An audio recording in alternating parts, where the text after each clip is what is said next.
오늘 새해 첫 예배 신년 감사 예배로 드리는데요. 무슨 본문으로 어떤 말씀을 전할까 참 고민이 많았습니다.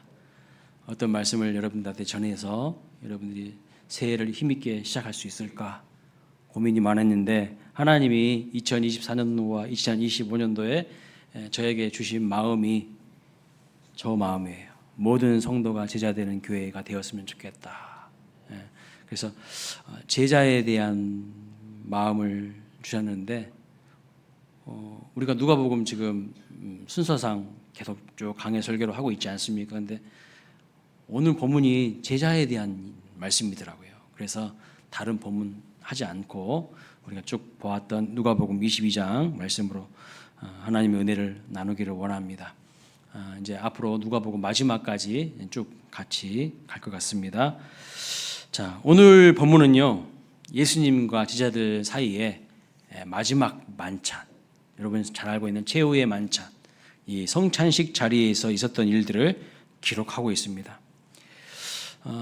성만찬을 하면서 예수님이 주님의 몸과 피를 기념하면서 성찬식을 했습니다. 그런데 그 성찬식 끝난 후에 그 자리에서 여러분 어떤 일이 벌어지고 있습니까?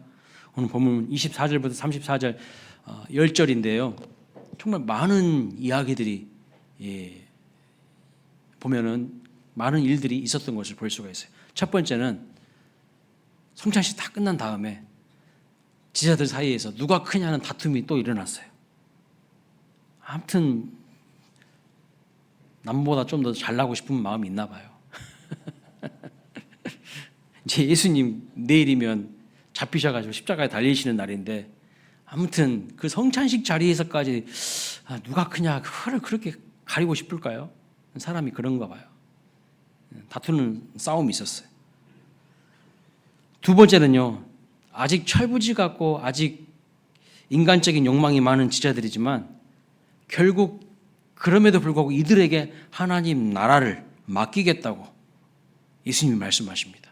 이들을 통해서 하나님의 놀라운 일들을 하실 것이라고 예수님께서 말씀하시고요. 또 세 번째는 뭐냐면 베드로가 예수님을 부인할 것을 예고하시는 장면이 나옵니다.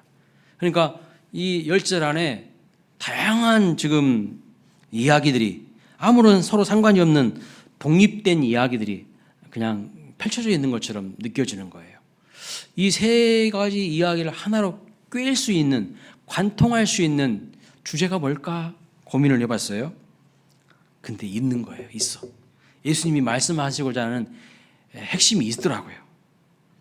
어떤 하나의 주제로 이 이야기들을 묶을 수 있을까요? 자, 오늘 본문 말씀은 성찬식 후에 누가 더 크냐는 제자들의 다툼을 계기로 예수님은 제자들이 반드시 알아야 되는 중요한 사실을 말씀하고 있어요. 능력 있는 제자의 삶을 살아가려면 제자들이 꼭 이것을 알아야 된다는 거예요. 오늘 우리가 누구냐면요, 그리스도 예수의 제자입니다. 근데 무능력한 제자의 삶을 살아가는 것이 아니라 능력 있는 하나님이 원하시는 제자의 삶을 살아가려면 오늘 말씀을 좀 귀를 기울여야 될 필요가 있어요. 제자들이 반드시 알아야 되는 것 첫 번째가 무엇이냐면, 제자는 자신들이 속한 하나님의 나라에 대해서 알아야 됩니다. 어디에서 살고 있습니까? 제자들이 지금 비록 이 땅에서 살고 있죠. 이 땅에서 살고 있지만 그들의 소속은 이 땅이 아니라 하늘나라, 하나님 나라에 소속되어 있는 자들이라는 것입니다. 그래서 천국 백성으로서의 삶을 살아가야 한다라고 말씀을 하는 거예요. 그래서 이 땅의 가치관과 생각을 따라서 살아가서는 안 된다. 이 땅의 유행과 풍조에 세상에 물들어서 살아가서는 안 되고, 너희들은 하나님 나라에 소속된 하나님 나라의 그리스도 예수의 제자들이기 때문에 하나님 나라에 대해서 알아야 된다는 것을 말씀하고 있습니다. 자, 그러면 예수님은 하나님 나라에 속한 제자들이 어떻게 살기를 원하셨을까요? 어떻게 살아야 된다고 지금 가르치시는 것입니까? 25절부터 27절 말씀 읽어보겠습니다. 시작. 이방인의 임금들은 그들을 주관하며 그 집권자들은 은인이라 칭함을 받으나 너희는 그렇지 않을지니 너희 중에 큰 자는 젊은 자와 같고 다스리는 자는 섬기는 자와 같을지니라. 앉아서 먹는 자가 크냐 섬기는 자가 크냐? 앉아서 먹는 자가 아니냐 그러나 나는 섬기는 자로 너희 중에 있노라. 세상에서 큰 사람은 어떤 사람입니까? 큰 자는 어떤 자입니까? 얼마나 높은 자리에 앉아 있는가? 얼마나 많은 사람들이 그를 섬기는가? 이런 것을 기준으로 높고 낮음을 판단하지만 하나님 나라에서는요, 낮은 자리에서 섬기는 자가 진정 큰 자라는 것입니다. 그래서 하나님 나라에서 가장 높이 평가되는 가장 위대한 가치는 무엇인가? 섬김과 겸손이라는 거예요. 섬김과 겸손. 지금 본문을 보면요, 그리고 제자들의 모습을 보면 서로 누가 큰지를 막 다투고 있습니다. 그런데 한번 여러분 가만히 생각해 보면 이건 정말 웃기는 이야기예요. 어이가 없는 이야기입니다. 왜냐하면 누가 큰 자인지 누가 작은 자인지 이것이 제자들이 다룰 주제가 못 됩니다. 제자들이 크다 작다를 평가할 수 있는 존재입니까? 누가 큰 자인지를 결정하고 평가하시는 분은 하나님이시지 제자들 자신이 아니에요. 쉽게 설명해 드리면 회사에서 인사 발령은 누가 하는 것입니까? 인사 발령은 자기가 부장 되고 싶다고 나 내일부터 부장이야. 내가 상무 되고 싶다고 해서 나 내일부터 상무야. 그럴 수 있습니까? 그런 사람은요, 회사에서 나가라 그럴 거예요. 네 마음대로 할 것이면 나가 그럴 거예요. 인사 발령은요, 위에서 결정해서 내려오는 것입니다. 직원들이 점심시간에 커피 마시면서 회의해가지고 야, 우리가 누가 높은지 한번 결정해보자. 이런 식으로 결정할 수 있는 문제가 아니라는 뜻입니다. 그러므로 진심으로 누가 큰 자인지를 알고 싶다면 우리 인생의 주권자이시고 인사권자이신 모든 것을 하나님의 뜻대로 결정하시는 그 하나님이 어떤 분이시고 그분이 무엇을 중요하게 여기시는지 하나님 나라가 어떠한 나라인지를 제대로 알아야 되는 거 아니겠습니까? 근데 이 제자들을 지금 하는 행동을 보세요. 하나님 나라를 알려고는 하지 않아요. 하나님이 무엇을 중요하게 여기시는지에 대해서는요, 관심도 없어요. 그저 세상에 물들어서 제자들의 서열과 우열을 따지면서 누가 큰지 누가 작은지 자기들이 결정하려고 하는 겁니다. 여러분, 누가 크고 누가 작은지가 결정이 되면 그 다음에 어떻게 될까요? 분명히 제일 큰 사람 밑으로 줄을 서겠죠. 잘 보여야 콩고물이라도 떨어지니까 그 사람 밑에 서야 되겠죠. 이러한 모습이 예수님이 지극히 싫어하시는 모습이라는 거예요. 왜요? 이것은 하나님 나라의 백성들, 하나님의 제자들이 추구해야 하는 가치관과는 매우 거리가 멀기 때문입니다. 세상의 가치관에 물들어서 서로 높아지겠다고 하는 제자들에게 예수님은 섬기는 자가 가장 큰 자라고 완전히 세상의 가치관과는 반대되는 말씀을 던지시는 거예요. 이것이 충격이에요. 충격. 2024년도 가정에서도 교회에서도 직장에서도 가장 낮은 자리에서 겸손히 다른 분들을 섬기시기를 주님의 이름으로 축원합니다. 그렇게 되면요, 어느덧 여러분이 높아져 계실 거예요. 이건 역설이거든요. 낮아져야 하나님이 높이신대요. 이게 역설이에요. 그러나 다른 사람들을 무시하고 비난하고 비하하고 험담하면 여러분이 똑똑하다고 할까요? 되게 착각하신 분들이 있어요. 바른 말 잘하고 남들한테 비난하고 하신 분들이 여러분 인정받을 줄 아세요?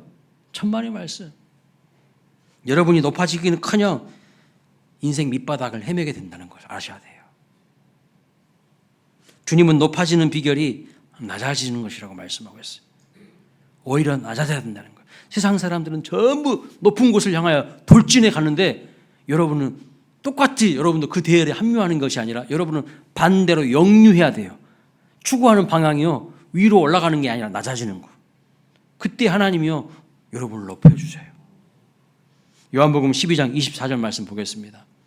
읽어보겠습니다. 시작. 한 알의 밀이 땅에 떨어져 죽지 아니하면 한 알 그대로 있고 죽으면 많은 열매를 맺느니라. 여러분 한번 생각해 보세요. 여러분 인생 가운데 많은 열매가 있습니까? 열매가 없다면 왜 그럴까요? 왜 그럴까요? 어떤 사람이 영향력 있는 사람이라고 말씀하시는 것입니까? 한 알의 밀이 땅에 떨어져 죽는 것처럼 헌신하고 낮아지면 비로소 진정한 권위와 영향력이 있는 존재가 된다는 뜻입니다. 남을 비하하고 짓밟고 위로 올라가려고 하지 말고 높아지려고 하는 것이 아니라 오히려 고개를 숙이는 사람이 큰 자예요. 믿으십니까?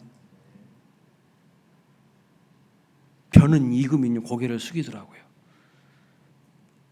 근데 별로 아는 것도 없는 사람들이 고개를 빳빳이 들어요. 보면은 교만한 사람 하나님이 싫어하시거든요. 교만은 패망의 선봉이에요. 겸손은 존귀하게 되는 길잡이예요. 빌립보서 2장 6절 8절에 예수님 이렇게 말씀하십니다. 또 읽어보겠습니다. 시작. 그는 근본 하나님의 본체시나 하나님과 동등됨을 취할 것을 여기지 아니하시고 오히려 자기를 비워 종의 형체를 가지사 사람들과 같이 되셨고 사람의 모양으로 나타나사 자기를 낮추시고 죽기까지 복종하셨으니 고 십자가에서 죽으심이라. 이 말씀을 보면 예수님은요 하나님이셔요. 하나님과 똑같은 하나님의 본체이셔요. 그런데 그 하나님이 자기를 비워서 종의 형체로 자기를 낮추시고 죽기까지 성부 하나님의 뜻에 복종하셨다고 말씀하고 있습니다. 그러니까 예수님이 바로 하늘의 밀로 이 땅에 오셔서 말없이 우리를 위하여서 죽어주신 존재라는 것을 말씀합니다. 낮아지셨어요. 높고 높은 하늘 보좌도 버리시고 낮고 낮은 이 땅에 아예 천하디 천한 말 그 위에 오시지 않았습니까? 그랬더니 그 결과가 어떻게 되었을까요? 예수님이 낮아지시고 십자가에 죽기까지 하나님의 뜻에 복종했더니 어떻게 됩니까? 쓸모없는 존재가 되어버렸습니까? 예수님이? 빌립보서 2장 9절 11절 말씀 읽어보겠습니다. 시작. 이러므로 하나님이 그를 지극히 높여 모든 이름 위에 뛰어난 이름을 주사 하늘에 있는 자들과 땅에 있는 자들과 땅 아래에 있는 자들로 모든 무릎을 예수의 이름에 꿇게 하시고 모든 입으로 예수 그리스도를 주라 시인하여 하나님 아버지께 영광을 돌리게 하셨느니라. 하나님께서 예수님을 지극히 높여주셨다는 거예요. 모든 무릎이 모든 사람들이 예수의 무릎 앞에 무릎 꿇게 만드셨다는 거예요. 연초에 하나님께서 우리의 삶의 태도와 자세가 어떠해야 되는지 우리가 어떤 방향으로 걸어가야 될지를 하나님께서 말씀하신다고 생각합니다. 우리는 겸손히 낮아져야 된다는 거예요. 여기에 답이 있다는 거예요. 여기에 여러분이 승리하는 비결이 있다는 거예요. 위로 높은 곳을 지향하는 것이 아니라 오히려 순종하고 복종하며 낮은 곳을 바라보며 낮은 곳으로 걸어가라고 말씀하고 있어요. 여기에 여러분들이 높아지는 비결이 있다는 거예요. 거기에 답이 있습니다. 거기에 우리의 삶의 행복이 있고 거기에 역설적으로 우리가 높아지고 우리가 승리하는 비결이 거기에 있다는 거예요. 세상 사람들이 다 높은 곳을 성공지향적인 부자 되고 출세하고 뭐 대박나고 부귀영화 누리는 그 방향을 향해서 세상의 방향을 향해서 달려갈 때 여러분들은 아니라는 것을 선언하세요. 거기에 답이 없다고 선언하세요. 오히려 낮아지는데 겸손해지는데 섬기는데 죽기까지 하나님의 뜻에 복종하는데 거기에 우리의 소망이 있다는 것, 우리가 승리하는 비결이 거기에 있다는 것을 믿으시는 저와 여러분 되시길 축복합니다.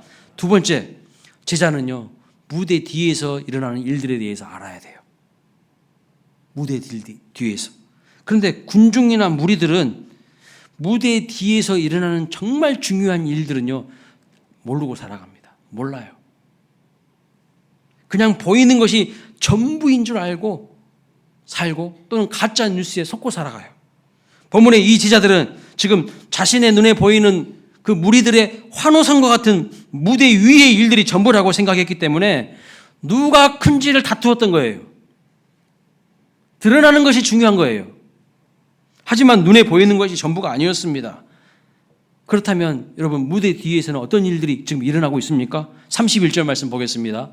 31절 읽어보겠습니다. 시작. 시몬아 시몬아 보라 사탄이 너희를 밀가 부르듯 하려고 요구하였으나 그랬습니다.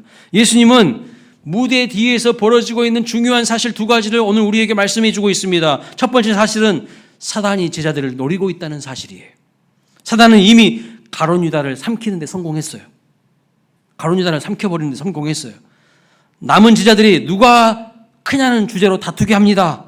다음 타겟은 무엇일까요? 베드로예요. 베드로. 그는 베드로가 예수님을 부인하게 만들 계획을 가지고 있어요. 그러니 여러분, 우리는 나는 가룟 유다가 아니야라고 호언장담할 수 있는 것이 아니에요. 안심할 수 있는 것이 아닙니다. 왜요? 사탄이 지금 노리고 있는 것은 뭡니까? 모든 제자들을 삼켜버리려고 노리고 있어요. 사탄이 밀가부르듯 너희를 삼켜버리려고 노리고 있다는 것입니다. 사탄은요, 성도들의 마음에 남아있는 그 쓴뿌리들을 공략하여서 그에게로 들어가서 그 성도들을 삼켜버릴 기회를 찾고 있어요.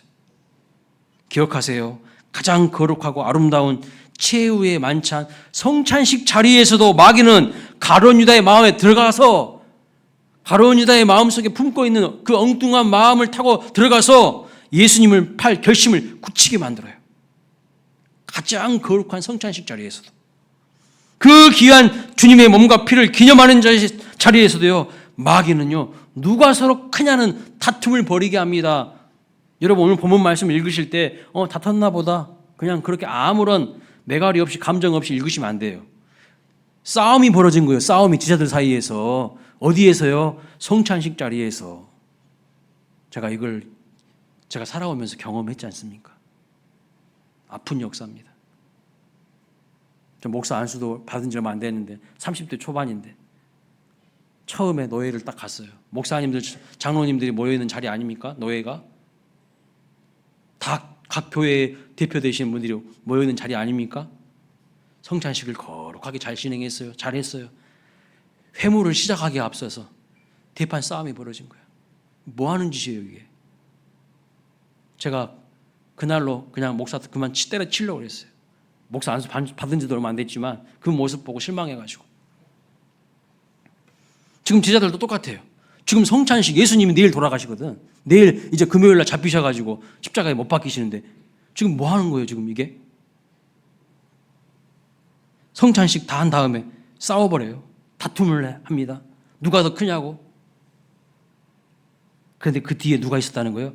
마귀가 밀가부르듯 너희를 넘어지게 하려고 한다는 거예요. 제자들은요, 영안이 밝아져가지고 무대 뒤에서 벌어지는 일들에 대해서 알아야 돼요. 지금 예배드리는 이 현장에서도요, 사단 마귀 악한 영들은 여러분 마음에 들어가서 목사의 설교를 믿지 못하게 하고요, 딴 생각하게 만들고요, 말씀을 자꾸 저항하고 거부하게 만들어요. 그러니까 영적 전쟁이에요. 그래서 제가 우리 광일교회 와서 2부 예배 드리기 앞서서 저 새가족 부실에서 중보 기도팀이 지금 기도하고 있어요. 기도하기 했어요. 왜냐하면 예배는 영적 전쟁이에요. 사단이요, 여러분 마음속에 예배에 집중하지 못하도록, 예배 드리지 못하도록 온갖 쓰레기 같은 것들을 막 집어넣거든요. 감정을 상하게 만들고요, 무슨 일이 있게 만들고요. 그래서 여러분들이 죄송하지만 여러분들이 예배 드리는 태도를 보면요, 다 알아요. 딱 보면 알아요. 진짜 예배자인가 아니면 지금 속에 딴 생각하고 계신가 알아요. 사랑하는 성도 여러분, 우리의 싸움은 혈과 육의 싸움이 아니라 영적인 싸움임을 잊지 마시기 바랍니다. 사람하고 싸우려고 하지 마시기 바랍니다. 특히 영적 지도자와 싸우거나 성도와 싸우는 것은요, 마귀가 매우 기뻐하는 짓이라는 것을 알아야 돼요. 지금 본문을 보면 예수님의 제자들이 서로 싸우고 있는 것입니다. 서로 자존심을 거는 한판 다툼이 벌어진 것입니다. 누가 크냐는 싸움의 본질이 뭘까요, 여러분? 나를 무시하지 말라는 거예요. 근데 그것을 누가 조종하는 것입니까? 마귀가 뒤에서 우리 자존심을 건드려서요, 우리끼리 서로 싸움을 부추기는 거예요. 완전히 지금 누구한테 속고 있는 거예요? 마귀한테 속고 있는 거예요. 마귀한테. 여러분 마음에 지금 누군가를 미워하는 마음이 있으십니까? 그 마음이, 그 사람이 특히 우리 교회 안에 있는 성도입니까? 특히 목회자입니까? 빨리 회개하셔야 돼요. 하나님이 그런 예배를 받으실 것 같으세요? 그런 마음으로 예배 드리고 있는데? 그래서 우리는 예배 드리기에 앞서서 도입 부분에 반드시 회개 기도를 하는 거예요. 목사 혼자서 하는 이야기가 아니에요. 회개 기도. 여러분들이 여러분의 죄에 대해서 철저하게 하나님 앞에서 회개하고 토해내고 고백을 해야 되는 거예요. 그렇지 않는 예배는요, 하나님이 안 받으셔요. 그냥 종교 행위로 끝나는 거예요. 그냥 내 마음의 그냥 위로와 내 마음의 불안을 달래주는 수준으로 끝나는 거예요. 하나님하고 아무런 상관없는 예배라는 것입니다. 하나님이 그 마음을 절대로 기뻐하지 않으십니다. 그것은 영적 싸움에 져서 마귀가 마귀의 도구가 되는 거예요. 마귀에게 질질질 끌려다니는 겁니다. 우리는 매일 순간순간 불화살과 포탄이 날아오르는 영적 전쟁터 한가운데 살아갑니다. 순간 방심하면 사단이 우리를 사정없이 정신 차리지 못하도록 흔들어 대는 거예요. 그래서 예수님은 감람산 광화의 결론으로, 오늘 본문 말씀의 결론으로 저 뒤쪽에 보시면 무엇을 말씀하시는가? 항상 깨어서 항상 기도하라고 말씀하고 계시는 것을 볼 수가 있어요. 에베소서를 보면 하나님의 전신갑주를 입으라고 하십니다. 왜냐하면 보이지 않는 무대 뒤에서 우리를 삼켜버리려고 하는 사단 마귀 악한 영들이 역사하고 있기 때문이에요. 31절과 31절이 가르쳐주고 있는 무대 뒤에서 벌어지고 있는 두 번째 사실이 무엇입니까? 32절을 보세요. 그러나 내가 너를 위하여 내 믿음이 떨어지지 않기를 기도하였노니 라고 말씀합니다. 예수님이 누구를 위해서 기도를 하고 있습니까? 제자들을 위해서 기도하고 있어요. 만약 우리가요, 사탄이 우는 사자와 같이 나를 삼키려고 하는 그 사실만 알고 산다면 우리는 하루하루 너무 불안하고 너무 긴장감의 연속이겠죠. 그러나 예수님이 나를 위해서 날마다 기도하고 계신다는 사실도 믿으시기를 바랍니다. 로마서 8장 34절은 이렇게 말씀하고 있어요. 죽으실 뿐 아니라 다시 살아나신 이는 그리스도 예수시니 그는 우리를 위하여 간구하시는 자신이라. 아멘이십니까? 아무도 나를 위해서 기도하지 않는다고 착각하지 마세요. 만왕의 왕이신 예수님께서요, 하나님 보좌 우편에서 우리를 위하여서 간구하고 계십니다. 로마서 8장 26절에는 보면 성령이 말할 수 없는 탄식으로 우리를 위하여서 중보하신다고 말씀하고 있어요. 우리는 간구할 바를, 기도할 바를 알지도 못할 그 때에도 성령은 말할 수 없는 탄식으로 나를 위하여서, 우리를 위하여서 기도하고 계십니다. 성삼위 하나님께서요, 한마음 한뜻으로 우리를 지키고 보호하고 계시는 거예요. 그러므로 사탄은 우리를 쉽게 삼키지 못하는 겁니다. 믿으시는 여러분 되시길 축복합니다. 그래서 사단은요, 베드로가 예수님을 부인하고 배신했지만 결국 사단은 베드로를 얻지 못해요. 베드로가 실패하고 흔들리고 넘어지긴 했지만 다시 베드로는 예수님의 그 큰 사랑에 의지해서 다시 일어납니다. 주님의 말씀을 전하는 순교자가 돼요. 그러니 여러분, 사단을 경계하고 무장하시되 크게 두려워하지는 마십시오. 우리 주님이 우리를 위하여서 기도하고 계시기 때문입니다. 사랑하는 성도 여러분, 제자는 무엇을 알아야 된다는 것입니까? 무대 뒤에서 벌어지는 일이, 어떤 일이 일어나는지를 알아야 됩니다. 영적인 눈으로 현실을 볼 수 있어야 돼요. 그저 눈에 보이는 것만 보아서는 안 된다는 겁니다. 내 뒤에서 사단 마귀 악한 영들이 나를 넘어지게 하도록 물가 부르듯 우리를 유혹하고 시험에 흔들어 댄다는 거예요. 그러나 동시에 하나님도 우리를 지키시기 위해서 말할 수 없는 탄식으로 기도하신다는 거예요. 간구하고 계신다는 거예요. 영적인 전쟁이 치러지고 있다는 거예요. 그래서 인본주의적인 세계관과 가치관에 물들여져 있으면 마귀의 도구가 되고 밥이 되기가 쉽습니다. 하나님의 뜻을 모르고 하나님의 일을 오히려 방해하는 사람들이 될 수 있다는 것을 아셔야 돼요. 그래서 결국에는 하나님의 진노를 받게 됩니다. 그냥 세상의 유형 따라가 버리는 거예요. 세상 풍조 따라가 버리는 거예요. 영적인 눈이 하나도 없으니까요. 무대 뒤에서 지금 뭔 일이 벌어지고 있는지를 모르니까요. 기자들처럼 누가 크냐? 이런 다툼만 한다는 거예요. 눈에 보이는 것을 전부라고 생각하며 살지 마시기 바랍니다. 내가 다 안다고 착각하지 마시기 바랍니다. 영안이 열려서 무대 뒤에서 벌어지는 일들을 볼 수 있는 저와 여러분 되시기를 주님의 이름으로 축원합니다. 자, 셋째로 제자는 자신이 해야 되는 일이 무엇인지를 알아야 됩니다. 내가 누구인지를 먼저 알아야 돼요. 내가 제자인 것을 알아야 되고, 그 제자는 하나님 나라의 백성이고 하나님 나라에 소속되어 있기 때문에 하나님 나라의 백성으로서 삶이 무엇인지를 알아야 되고, 정말 하나님께서 나에게 원하시는 것이, 해야 되는 일이 무엇인지를 알아야 된다는 겁니다. 32절 말씀 보겠습니다. 읽어볼까요? 시작. 그러나 내가 너를 위하여 내 믿음이 떨어지지 않기를 기도하였노니 너는 돌이킨 후에 내 형제를 굳게 하라. 여러분, 지금 이 대화가 오고 간 이후 몇 시간 뒤에 베드로에게 어떤 일이 일어난지 아십니까? 베드로가 예수님을요 3번이나 부인합니다. 그냥 부인한 정도가 아니라 아예 저주까지 하면서 부인해요, 예수님을. 그러나 주님의 사랑과 은혜로 회개하며 결국에는 돌이키게 되죠. 그런데 회개하고 돌이킨 다음에 해야 될 일이 무엇이라고 말씀합니까? 주님이 명령하신 일이 있습니다. 그것이 무엇일까요? 형제를 굳게 하는 일이에요. 형제를 굳게 하는 일. 형제의 믿음을 굳게 하라. 형제의 믿음을 강하게 만들어라. 이런 뜻이에요. 그것이 바로 하나님의 제자들에게 원하시는 일입니다. 이것이 바로 제자들의 정체성이었고 주님이 제자들에게 원하시는 기대하는 일이었습니다. 여러분은 자신이 하나님 앞에서 마땅히 해야 하는 일이 무엇인지를 알고 계십니까? 하나님이 여러분에게 기대하는 삶이 어떤 삶인지를 알기를 원하십니까? 그 일을 하고 계십니까? 그런 삶을 살고자 애쓰고 힘쓰고 소원하고 있습니까? 그저 그냥 세상에서 잘 먹고 잘 살고 편안하게 살고 부귀영화 누리고 출세하고 이런 쪽에만 관심이 있으십니까? 하나님이 나에게 정말로 하기를 원하시는 그 일을 위해서 여러분은 힘쓰고 있냐는 거예요. 애쓰고 있냐는 겁니다. 제자는요, 자신이 마땅히 해야 할 일이 무엇인지를 알고 그 일을 행해야 합니다. 자신이 하고 싶은 일을 하거나 자신이 할 수 있다고 생각되는 그런 일들만 하는 사람은 제자가 아니에요.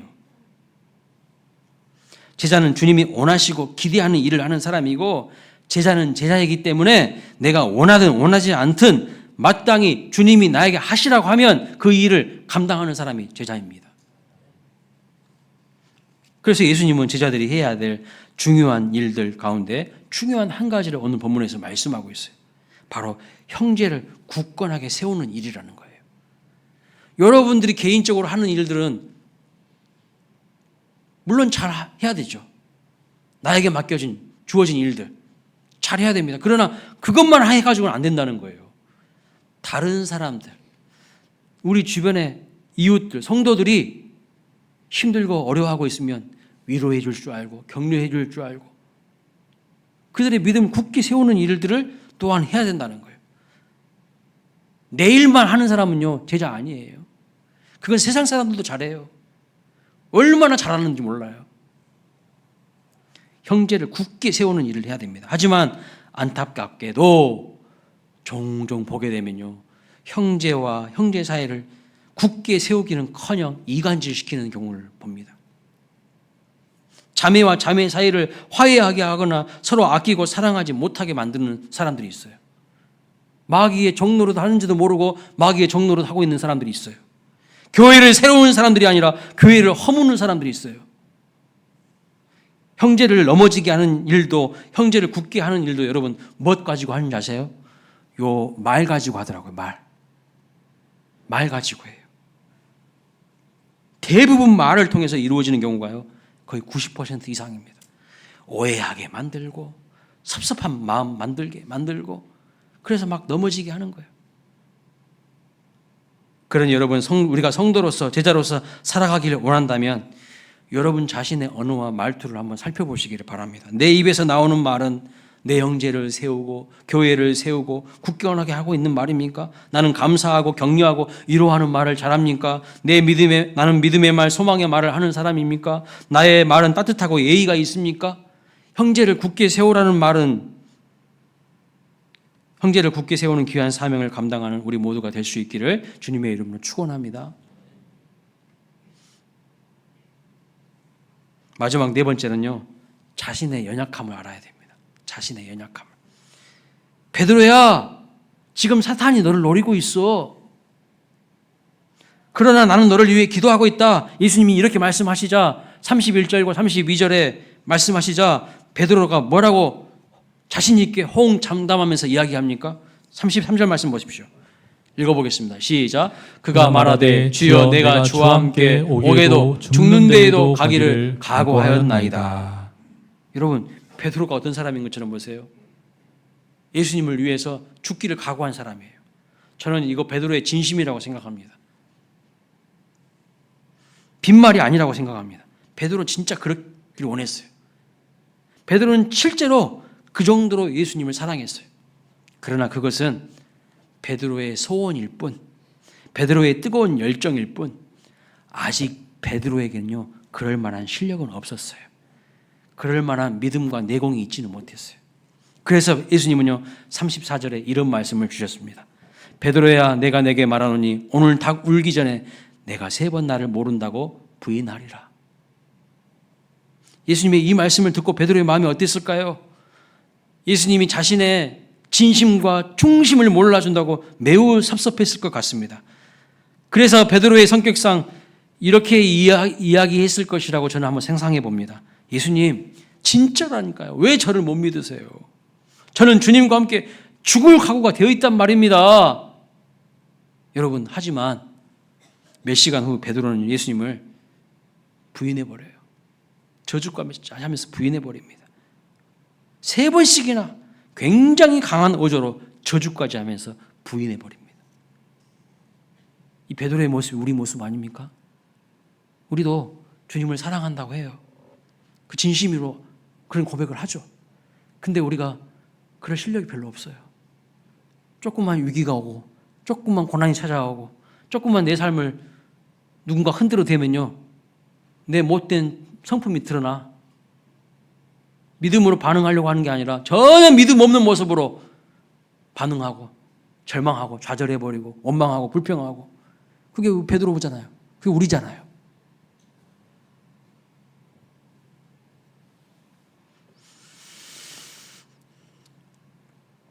그 순간 베드로가 깨닫습니다. 자기 자신이 얼마나 연약한 존재인지를 발견하게 되는 거예요. 내가 이것밖에 안 되는구나. 내가 이런 존재구나. 예수님의 말씀이 맞네.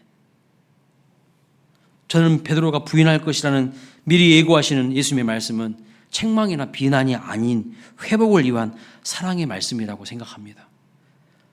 예수님의 말씀이 이렇게 들립니다. 베드로야, 너는 네가 생각하는 것보다 훨씬 연약한 줄 아직 모르는구나. 그래서 너는 실패하게 될 거야. 하지만 걱정하지 마라. 너는 다시 돌이키게 될 거야. 나에게 돌아와서 연약한 형제들을 세우는, 너같이 연약한 형제들을 세우는, 굳건하게 세우는 그런 사람이 되거라. 실패를 통해서 더 좋은 리더가 되거라. 이게 베드로를 사랑하시는 예수님의 진심일 거라고 생각합니다. 이런 의도 속에서 베드로에게 이런 말씀을 하신 거예요. 예수님은 베드로를 아셨어요. 베드로는 혼장담하면서 나는 그런 사람 아니라고 이렇게 이야기를 했지만 베드로의 연약함을 아셨어요. 그리고 베드로가 다시 주님의 사랑으로 회복되어서 하나님 앞에 크게 쓰임받을 것을 주님은 아신 겁니다. 사랑하는 여러분, 성경에서 말씀하시는 제자는 어떤 사람일까요? 하나님 앞에서 자기 자신의 연약함을 인정하는 사람입니다. 그래서 약할 때 강함 되시는 하나님을 경험하며 자신을 의지하지 않고 하나님을 의지하는 사람이 제자입니다.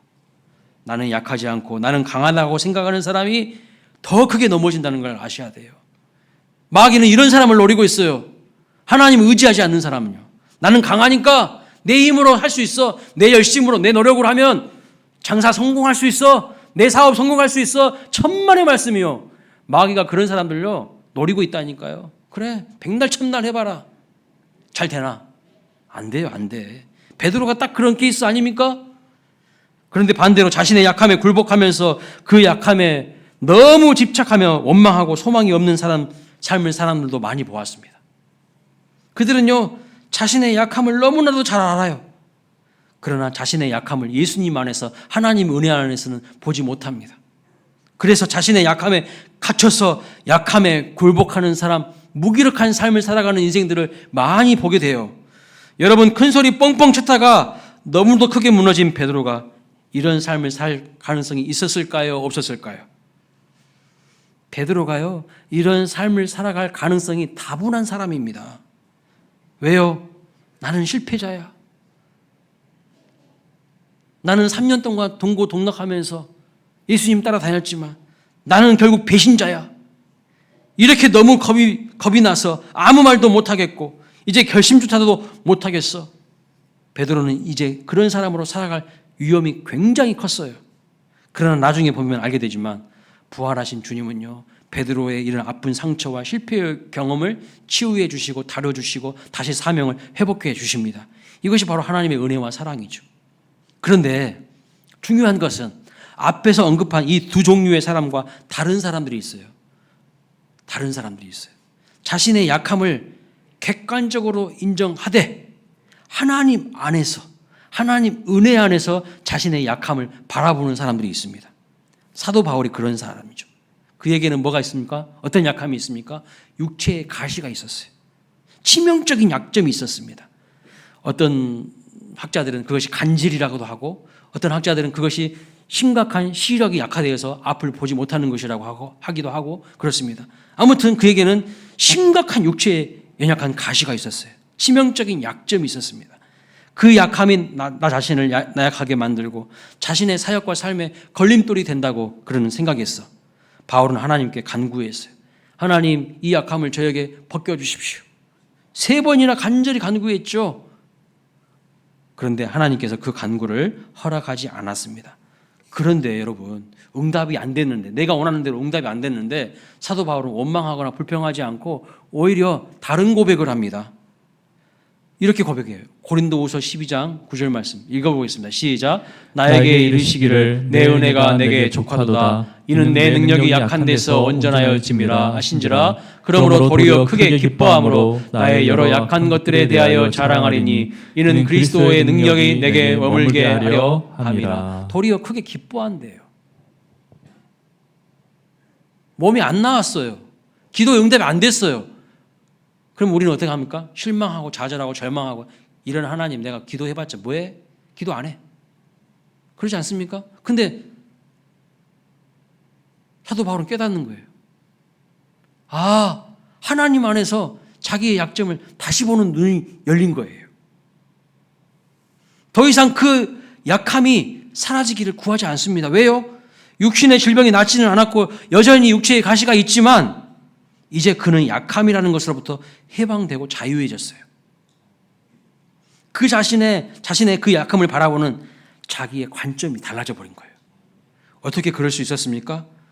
자신의 약함, 그 약함이 자신의 삶과 사역을 규정할 수 없다는 사실을 깨닫게 된 겁니다. 약함이 나의 한계가 아님을 제대로 깨닫게 된 거예요. 오히려 그 약함을 인정하고 우리 주님을 의존할 때에 그리스도의 능력이 내 안에 머물게 된다는 것을, 그것이 진짜 능력이라는 것을, 이 영적인 신비를 알게 됐어요. 많은 사람들이요, 자기 힘으로 삽니다. 자기 생각으로, 자기 경험으로, 자기 인맥으로, 돈으로 살아가요. 근데 그리스도인은요, 그리스도인이 무엇인가? 그것을 포기한 사람들이 그리스도인이에요. 그러니까 여러분은 진짜 그리스도인인지 아닌지 여러분 스스로가 진단할 수 있겠죠. 그리스도인은요, 자기 힘으로 살아가는 사람이 아니에요. 하나님의 은혜와 능력을 공급받아서 그 은혜와 능력으로 살아가는 사람이에요. 그래서 나는 약해도 하나님은 부유하시기 때문에 하나님과 연결되어서 진정한 풍요를 누리면서 진정한 기쁨을 알면서 살아가는 사람이 그리스도인이에요. 약함이 나의 한계가 아님을 깨닫게 된 거예요. 오히려 약함을 인정하고 주님을 의존할 때에 그리스도의 능력이 내 안에 머문다는 거예요. 하나님의 능력이 내 안에 머문다는 것을 발견해 버린 거예요. 그러니까요, 더 이상 육체의 가시가 아닌 거죠. 어떤 분들은 신체가 멀쩡하는데도요,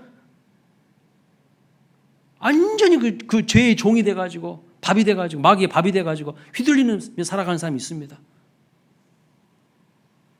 이제 더 이상 육체의 가시가 바울에게 가시가 되지 못한 겁니다. 베드로는요, 자신이 얼마나 연약한 존재인지를 알지 못했어요. 알아야 하는데 알지 못했습니다. 그래서 아주 그냥 쉽게 넘어지고 말았습니다. 하지만 실패를 통해서 자신의 연약함을 뼈저리게 경험하고 부활하신 주님의 사랑을 경험하면서 그는 쉽게 넘어지지 않는 강한 주님의 제자로 거듭나는 것을 볼 수가 있어요.